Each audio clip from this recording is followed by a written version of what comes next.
तो कैसे हो मेरे प्यारे स्टूडेंट। तो आई होप कि बहुत ही अच्छे होंगे आप लोग, और आप लोग का एग्जाम जो है ना काफ़ी शानदार गया होगा, क्योंकि इस बार जो क्वेश्चन पूछा गया है काफ़ी इजी इजी क्वेश्चन पूछा गया है और काफ़ी मस्त क्वेश्चन पूछा गया है। आप लोग जो ना बहुत ही अच्छे से जो ना लगा कर आए होंगे। और आप लोग जो है ना जो भी सेट आपके पास है, ठीक है, फटाफट जो है ना आप लोग मिला लीजिए कि कितना आपका आंसर सही हुआ। ठीक है, मेरे पास सेट ए है, कोई भी सेट हो, चाहे सेट ए या सेट बी या सेट सी या डी, यानी कि ए से लेकर कोई भी जे तक कोई भी सेट हो, समझिए उन सभी का आंसर कि मैं आपको एक क्लिक में बताऊंगा कि कैसे देख सकते हैं। और सॉल्यूशन के साथ मैं आपको है ना पूरा पूरा ये भी बताऊंगा, वो तरीका बताऊंगा जिसके माध्यम से आप है ना आराम से समझ सकते हैं। ठीक है, तो इस तरह से आप देख लीजिएगा। ठीक है, तो फटाफट जो है ना आइए और वीडियो को लाइक कर दीजिएगा, और चैनल पर नए हैं तो सभी विद्यार्थी चैनल को सब्सक्राइब कर लीजिएगा। ठीक है, चलिए, तो देखिए मेरे पास सेट कोड 8 है, जो भी आपके पास सेट कोड है। ठीक है, मेरे पास मान लीजिए क्वेश्चन नंबर 1 में होगा तो आपके पास जो है ना 8 में हो सकता है, क्योंकि 7 का डिस्टेंस होगा। 70 क्वेश्चन है तो 7 का डिस्टेंस होगा। ठीक है, तो देखिए, तो मेरे में 1 होगा तो आपके में 8 होगा, हो सकता है कि मेरे में 2 होगा तो आपके में जो है ना यहाँ पर जो 9 होगा, इस तरह से। ठीक है, या मान लीजिए मेरे में जो ना यहाँ पर 8वां होगा, 8वां नंबर क्वेश्चन होगा तो आपके में जो ना यहाँ पर जो है कितना होगा, तो 17वां क्वेश्चन होगा, यानी कि 7 का डिस्टेंस रहेगा। ठीक है, याद रखिएगा। तो चलिए फटाफट जो है ना 70 ऑब्जेक्टिव दिया गया है, जिसमें आपको ना 70 में 70 करा देते हैं।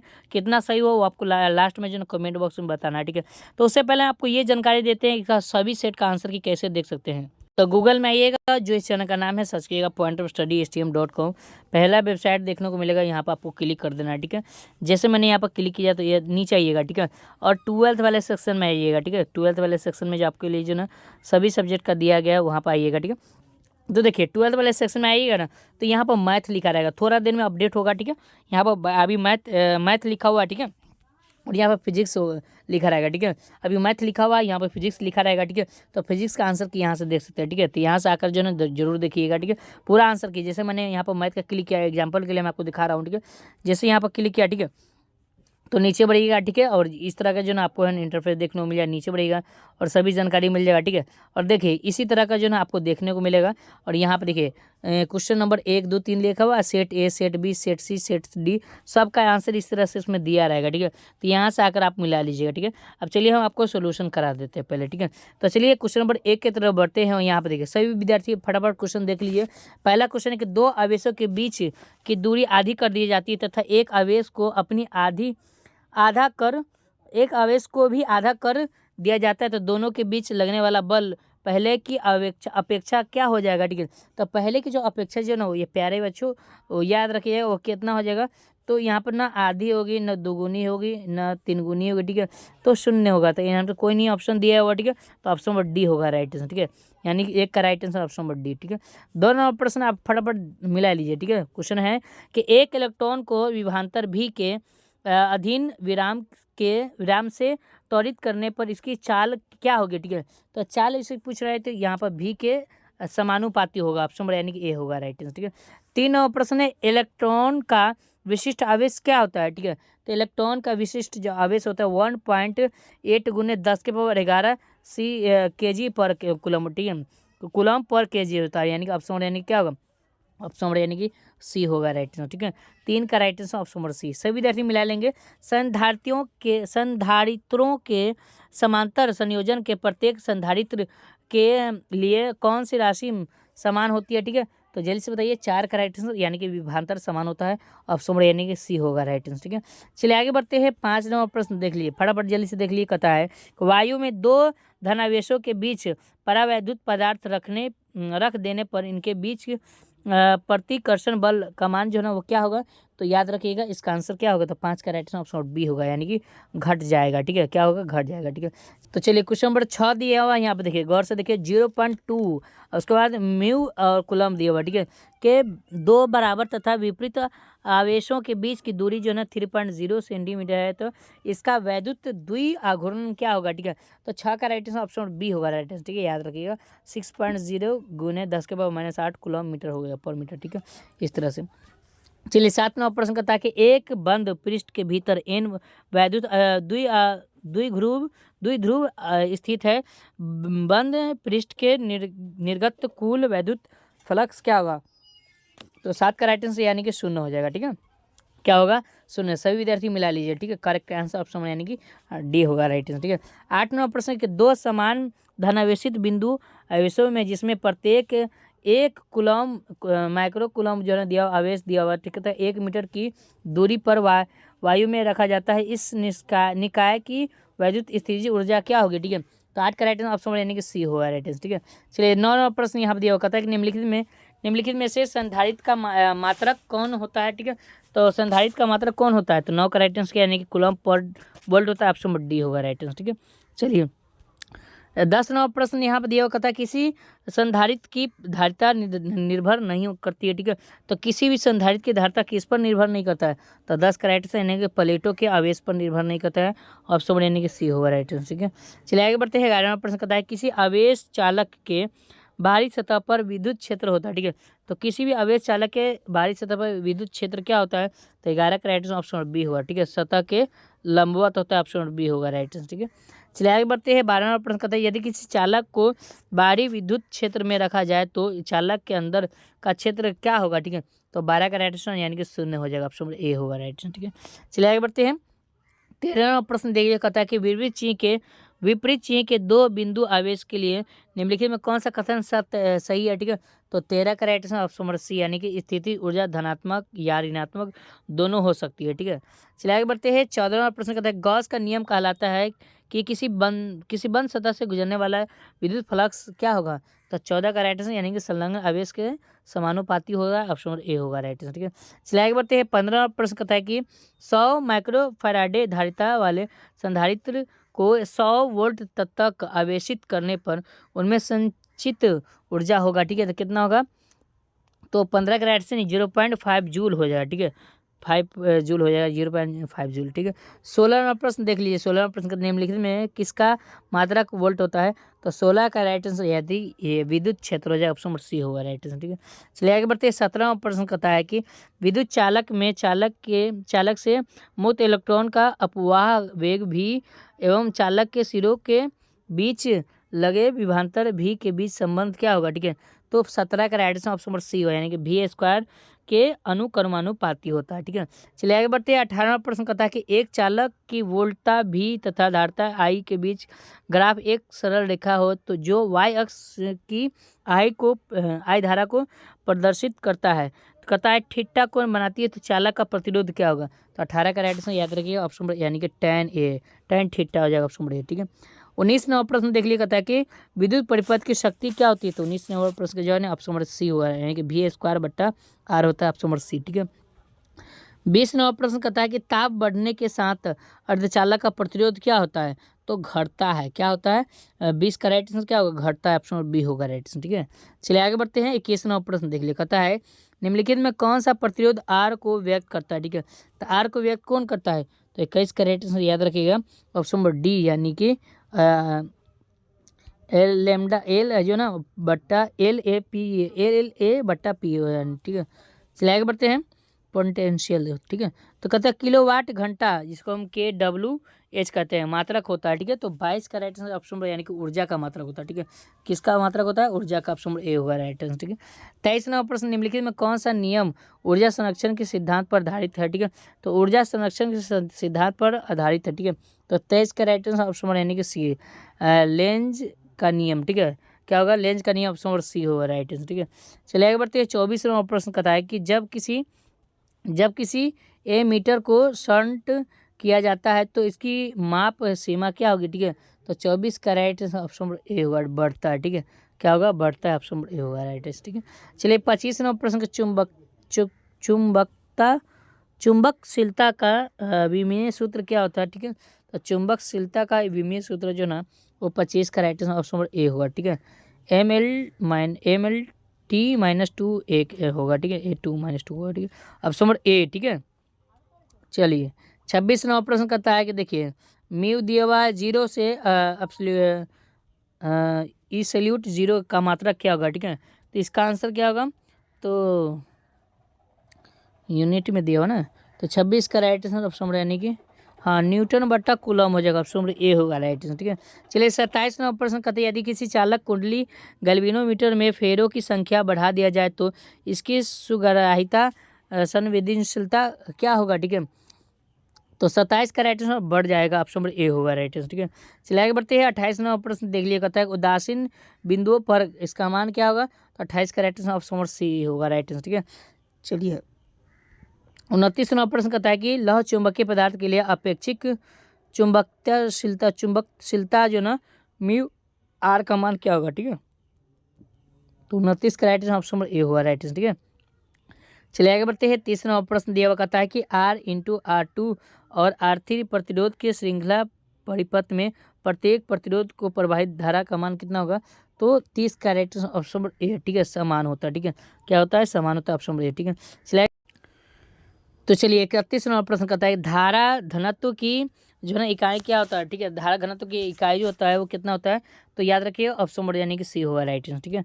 चलिए आगे बढ़ते हैं। 32 नंबर प्रश्न कहता है कि यदि किसी चालक की लंबाई दुगनी कर दिया जाए तो इसके ऊपर लगाई गई विद्युत बल जो उनको स्थिर रखा जाए तो इलेक्ट्रॉनों के अपवाह वेग कितना होगा। तो 32 का राइट आंसर समान वेग होगा, ऑप्शन नंबर ए होगा राइट आंसर, ठीक है। चलिए आगे बढ़ते हैं। 33 नंबर प्रश्न धारा वहन करने वाले परिनालिका के अंदर चुंबकीय क्षेत्र की दिशा होती है, ठीक है। तो 33 का right answer option number C हुआ, ठीक है। अक्ष के लंबवत होता है, ऑप्शन नंबर सी, ठीक है। चलिए आगे बढ़ते हैं। 34 नंबर प्रश्न निम्नलिखित में कौन सा उपकरण विद्युत चुंबकीय प्रेरण के सिद्धांत पर आधारित है। तो 34 का right answer option number C हुआ, ठीक है, विद्युत जनरेटर, ठीक है। चलिए आगे बढ़ते हैं। 35 नंबर प्रश्न एक परिनालिका का स्वप्रेरक तत्व निर्भर करता है तो किस पर निर्भर करता है। तो 35 का right answer option number D होगा राइट आंसर, ठीक है। 35 का राइट आंसर क्या होगा, ऑप्शन नंबर डी, ठीक है। चलिए आगे बढ़ते हैं। 36 नंबर प्रश्न कहता है किसी प्रत्यावर्ती धारा का शिखर का मान जो है 10 एम्पीयर है तो इसका वर्ग माध्य मूल्य क्या होगा, ठीक है। तो 36 का राइट आंसर ऑप्शन बी होगा राइट आंसर, ठीक है। 7.07 एम्पीयर होगा, ठीक है। 37 नंबर प्रश्न शुद्ध विद्युत प्रेरकीय परिपथ में शक्ति गुणांक का मान कितना होता है। तो 37 का राइट आंसर 0 होता है, ऑप्शन नंबर ए होगा राइट आंसर, ठीक है। सभी विद्यार्थी मिला लिए फटाफट जल्दी से। कहता है कि केवल धारिता युक्त प्रत्यावर्ती धारा परिपथ में धारक एवं वोल्टा के बीच का कलांतर होता है, ठीक है। तो 38 का राइट आंसर ऑप्शन बी यानी कि 90 डिग्री होता है, ठीक है। कितना होता है, 90 डिग्री, ठीक है। चलिए आगे बढ़ते हैं। 39 नंबर प्रश्न कहता है कि अनुनाद की स्थिति में L-C परिपथ के आवृत्ति होती है, ठीक है। तो 39 का राइट आंसर यानी कि ऑप्शन नंबर क्या होगा, ए होगा राइट आंसर, ठीक है। चलिए आगे बढ़ते हैं। 40 नंबर प्रश्न कि एक ऊंचाई ट्रांसफार्मर की द्वितीयक कुंडली में धारा का मान प्राथमिक कुंडली की अपेक्षा क्या होती है, ठीक है। तो 40 का राइट आंसर कम होता है यानी कि बराबर नहीं होता है, कम होता है, ठीक है। चलिए 41 नंबर प्रश्न कहता है कि उत्तल दर्पण से प्रतिबिंब सदैव बनता है, ठीक है। तो उत्तल दर्पण जो है प्रतिबिंब जो ना वो कैसा बनता है, तो ध्रुव तथा फोकस दूरी के बीच बनता है, ऑप्शन नंबर यानी कि सी होगा राइट आंसर, ठीक है। चलिए 42 नंबर प्रश्न यदि किसी माध्यम से निर्वात में संपूर्ण आंतरिक परिवर्तन के लिए क्रांतिक कोण 30 डिग्री हो तो कहता है माध्यम में प्रकाश का वेग कितना होगा। तो 42 का राइट आंसर याद रखिएगा, ऑप्शन नंबर बी होगा राइट, ठीक है। 1.5 गुने 10 के पावर 8 हो जाएगा, 10 के पावर 8 हो जाएगा, ठीक है। याद रखें ऑप्शन नंबर बी, ठीक है। 43 नंबर प्रश्न यहाँ पर दिया हुआ गौर से देखिए, कहता है यदि समान फोकस दूरी एफ के दो अभिसारी लेंस एक दूसरे के संपर्क में रखा जाए तो तब संवेग का फोकस दूरी क्या होगा। 43 का राइट आंसर ऑप्शन यानी कि F/2 हो जाएगा, ऑप्शन नंबर सी होगा राइट आंसर, ठीक है। चलिए आगे बढ़ते हैं। 44 नंबर प्रश्न एक उत्तल लेंस की क्षमता 2 डायोप्टर है तो इसकी फोकस दूरी क्या होगी। तो 44 का right answer option number B होगा राइट आंसर, ठीक है। चलिए आगे बढ़ते हैं। 45 नंबर प्रश्न देखिए प्यारे बच्चों, कहता है निम्नलिखित में कौन सा रंगीन विपथन को कम करने के लिए लेंसों में उपयोग किया जाता है। तो 45 का राइट आंसर ऑप्शन डी यानी कि बेलनाकार लेंस, ठीक है। 46 नंबर प्रश्न देख लिया, कहता है 46 नंबर प्रश्न एक उत्तल लेंस को किसी द्रव में डुबाया जाता है तो इसका अपवर्तनांक लेंस के पदार्थ के अपवर्तनांक के बराबर होता है तो इसकी फोकस दूरी क्या होगी। तो 46 का राइट आंसर ऑप्शन बी होगा, ठीक है, अनंत होगी, ठीक है। क्या होगा, अनंत होगा, ठीक है। चलिए आगे बढ़ते हैं। 47 नंबर प्रश्न साबुन के बुलबुले रंगीन हो दिखाई देते हैं तो 47 का right answer option number C है व्यक्तिकरण के कारण, ठीक है। किसी कारण, व्यक्तिकरण के कारण, ठीक है। 48 नंबर प्रश्न निम्नलिखित में से किसे ध्रुवीकृत नहीं किया जा सकता, ठीक है। तो 48 का राइट आंसर यानी कि ऑप्शन नंबर यानी कि ए होगा राइट आंसर, ठीक है, ध्वनि तरंगे, ठीक है। क्या होगा, ध्वनि तरंगे, ठीक है। चलिए आगे बढ़ते हैं। 49 नंबर प्रश्न एक व्यक्ति +2 डी क्षमता वाला चश्मा लेंस का प्रयोग करता है तो इसका दृष्टि दोष क्या होगा, ठीक है। तो 49 का राइट आंसर ऑप्शन यानी कि दो दृष्टि दोष हो जाएगा, ऑप्शन बी, ठीक है। आगे बढ़ते हैं। 50 नंबर प्रश्न कहता है एक समान आयाम एवं समान तरंगधर की दो प्रकाश तरंगे अध्यारोपित किया जाता है तो परिणामी तरंग का आयाम महत्तम होगा जब इसके बीच का कलांतर क्या होगा, ठीक है। तो 50 का राइट आंसर ऑप्शन में क्या होगा, तो ए होगा राइट आंसर, ठीक है। क्या होगा, ए होगा, ऑप्शन नंबर ए। चलिए आगे बढ़ते हैं। 51वां प्रश्न, ध्रुवित प्रकाश में कंपन तल तथा ध्रुव तल के बीच का कोण कितना होता है, ठीक है। तो 51 का right answer option number C हुआ राइट आंसर, ठीक है, 90 डिग्री, ठीक है। आगे बढ़ते हैं। 12वां प्रश्न देख लिए, कहता है निम्नलिखित में कौन सा विद्युत चुंबकीय तरंग नहीं है, ठीक है। तो विद्युत चुंबकीय तरंग कौन नहीं है, तो अल्फा किरणें नहीं है, ऑप्शन ए, ठीक है। 53वां प्रश्न, किसी द्रव्यात्मक धातु माध्यम में विद्युत चुंबकीय तरंग की चाल निर्भर नहीं करती है। तो 53 का राइट आंसर क्या होगा, तो 53 का right answer option number C होगा, ठीक है, इसकी तीव्रता पर, ठीक है। 54वां प्रश्न कहते हैं प्रकाश से वैद्युत उत्सर्जन की घटना में आपतित प्रकाश की तीव्रता बढ़ाने पर प्रकाश का वैद्युत धारा क्या होगा, तो 54 का right answer option number A यानी कि बढ़ती है, ठीक है, ऑप्शन नंबर ए। चलिए 55वां प्रश्न यहाँ पर प्यारा बच्चों देख लिया, कहता है किसी गतिमान कण से संबंधित डी ब्रागली तरंग की तरंग दैर्घ्य निर्भर नहीं करती है, ठीक है। तो इसका आंसर 55 का राइट आंसर ऑप्शन यानी कि ए बी होगा राइट आंसर, ठीक है, अब इस पर, ठीक है। चलिए आगे बढ़ते। 56वां प्रश्न कहता है कि फोटोन के गतिज द्रव्यमान का सूत्र क्या होता है, तो 56 का राइट आंसर ऑप्शन बी होगा राइट आंसर, एच बी बट्टा में सी स्क्वायर, ठीक है। चलिए आगे बढ़ते हैं। 57वां प्रश्न कहता है एक ही तत्व के समस्थानिक के बीच मुख्य अंतर क्या होता है, ठीक है। तो एक ही तत्व के समस्थानिक के बीच मुख्य अंतर न्यूट्रॉनों की संख्या होता है, ठीक है, क्या होता है, न्यूट्रॉनों की संख्या। 58वां प्रश्न देख लिया, कहता है निम्नलिखित में कौन सा रेडियोधर्मी क्षय प्रकाश नहीं है, ठीक है। तो 58 का राइट आंसर ऑप्शन डी होगा, ठीक है, याद रखिए, म्यूआन क्षय, ठीक है। चलिए आगे बढ़ते हैं। 59वां प्रश्न यहाँ पे देखिए, कहता है कि 50 nm तरंग दैर्घ्य वाले एक फोटोन की ऊर्जा क्या होगी, ठीक है। तो 59 का राइट ऑप्शन यानी क्या होगा, ए होगा राइट आंसर, ठीक है। चलिए आगे बढ़ते हैं। 60वां प्रश्न देख लिया, कहता है कि हाइड्रोजन स्पेक्ट्रम की कौन सी श्रेणी दृश्य भाग में पड़ती है, ठीक है। तो 60 का राइट ऑप्शन यानी कि बी होगा, ठीक है, बामर श्रेणी, ठीक है, बामर श्रेणी, ठीक है। 61वां प्रश्न कहता है कि निम्नलिखित में कौन सा आवेश रहित कण है, ठीक है। तो आवेश रहित कौन कौन है, तो ऑप्शन नंबर डी यानी कि फोटोन हो जाएगा, ठीक है।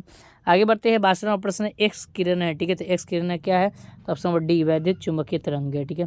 63वां प्रश्न कहता है कि एक अणु की तुल्य ऊर्जा क्या होगा, ठीक है। तो 63 का ऑप्शन नंबर डी होगा 931, ठीक है।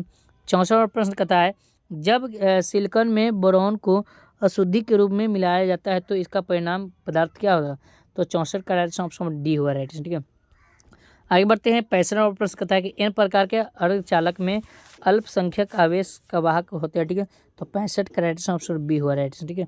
चलिए आगे बढ़ते हैं। 66वां प्रश्न कहता है कि कौन सा लॉजिक गेट तब ही सही निर्गत देता है जब इसका निवेश मित्र भिन्न होता है, ठीक है। तो 66 का डायरेक्शन ऑप्शन नंबर यानी कि और गेट हो जाएगा, ऑप्शन नंबर ए, ठीक है, ऑप्शन नंबर क्या होगा, ए, ठीक है। चलिए आगे बढ़ते हैं। पश्च अभिन्त डायोड होता है, ठीक है।